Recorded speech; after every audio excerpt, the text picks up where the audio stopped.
everyone, this is Keith Scott from out in Sydney, Australia. I'm one of the voices of Bullwinkle J. Moose. It's time to watch Relentless and Unstoppable. And so give it up for your main hosts, Douglas Kenney and Andy McPhee.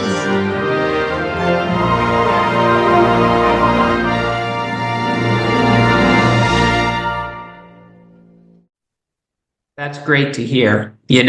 When people have the addictive genes, there's always that forbidden fruit. As you mentioned with alcohol, mine's definitely soda. If I have one, it's going to be 20 by day's end, and I'm not going back there, in days before my sobriety anniversary. However, I was offered Mexican soda by one of my housemates, and I flat out said no. It's not just brands of soda that are iconic that I decline. I decline any form of soda, even soda water and those sparkling juice, that you find at the local store, just because it's way too risky. And aside from that, the way that my body holds itself accountable for it, is occasionally I'll wake up at like 3 a.m. from a nightmare where I'm drinking soda in the dream. And every time I wake up, it's that feeling of, see God. You know what I mean? Yep, that feeling of thank God. And then I just drift back to sleep peacefully. Right. Yeah, no, I do get it. I still occasionally like to have a soda, and Coca-Cola was my poison of choice when it comes to sodas. And I have realized that I cannot go buy like a 6-pack to keep in the fridge. Because if I'm sitting at my desk and I'm working on projects or I'm talking or getting ready for a speech or whatever it is I'm doing, I will not even realize I will drink all of them in a day or so. And I'm like, okay, we've already done that and we're not going to do that. So if I'm going to get one, I only allow myself to buy one, and I just don't keep it around. And like you said, when I go to a restaurant, I will I've pretty much made it a habit. I'll just order water, because like you, I would just keep ordering those refills. So, and it was the same with the alcohol. I couldn't just have a beer. That was pointless to me. So, Yeah. Do you keep physically active? Keep yes. yourself active? Yeah. I would like, if I'm actually working very hard this week to get some stuff off my plate so I have more time to be active. But at minimum, every day I go out, I go for a jog,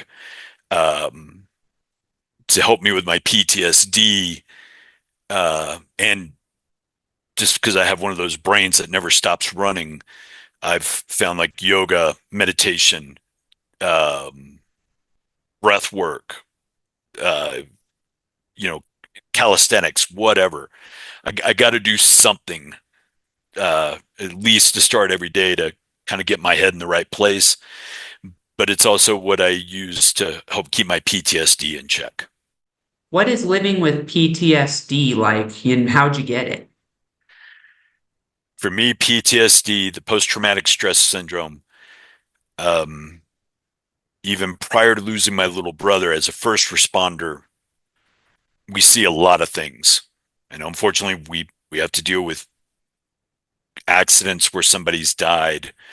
Um, and you see people being hurt or getting hurt. You see, you just see a lot of bad things. And it's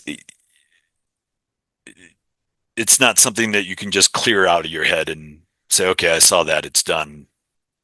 I don't have to think about it anymore. You know, uh, back in the day, they've called it battle fatigue, battle syndrome, shell shock, all these other, they've had a lot of names for it over the generations.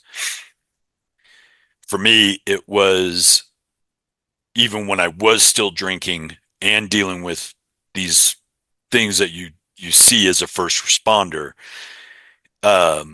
you start having the nightmares. You're reliving scenes. You're seeing the fatalities. You're seeing the injuries, people being hurt. And in small communities like mine, sometimes you know those people. You know, it's just a reality of the world. So the nightmares are there. You're not dealing with the feelings correctly. You know, you go through the 5 stages of grief. You go through anxiety, stress. You get to a place where the triggers are all over the place.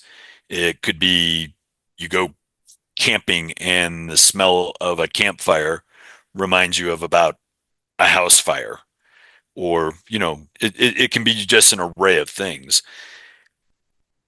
But if you're not taking care of yourself and you're not dealing with all those emotions correctly, it can really start to eat away at you, and can flip you into a depressed state very, very quickly. So, and there's a lot of folks outside the first response world that have PTSD. People that grew up with bad childhoods or experienced traumas themselves. Maybe they were a person that was in a bad car accident and they're having a hard time letting all that go or not knowing how to deal with it. So, and then my PTSD got just exasperated after losing my little brother. I was there when they found his body in Colorado, up in Boulder, where he died.